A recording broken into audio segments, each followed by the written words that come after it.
तर स्वागत आहे तुमचं पुन्हा एकदा माझ्या ब्लॉगमध्ये. तर भावांनो, मी नेमकाच उठलेलो. आता मी चाललोय जिमला. तर बघा आता तुम्ही मी कशी जिम मारतो. तर घर घर घर घर घर घर घर घर ये घर घर घर घर घर घर घर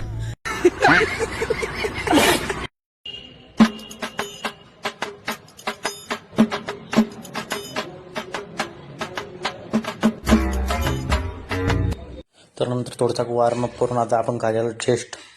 तर काय आज चेस्ट आहे. आपण चेस्टचं वर्कआउट करतोय. मला सांगा मी चुकीचं करतोय का बरोबर करतोय. दिल में भरा तूने देखेगी उस जहर को भुगतेगी मेरे दम को मेरी आह के कहर को अपनी खुद गर्जी का अंजाम देखेगी. नंतर ताण लागली होती तर परत आपण पाणी पिऊन घेतलं. सो गाय जी अशी जिम आहे आपली. पुढच्या ब्लॉगमध्ये मी तुम्हाला खालचा फ्लोअर, वरचा फ्लोअर आणि मिडल फ्लोअर सगळं दाखवेल. आणि त्यानंतर परत चेस्टचं वर्कआउट चालू केलं. मला माहिती आहे याच्यात माझं थोडंसं चुकलं वर्कआउट करताना, कारण की मी थोडं हेवी वेट उचललं होतं. सो गाईज आजचा ब्लॉग इथपर्यंत जाईल. आवडला असेल तर लाईक करा, शेअर करा आणि फॉलो करा.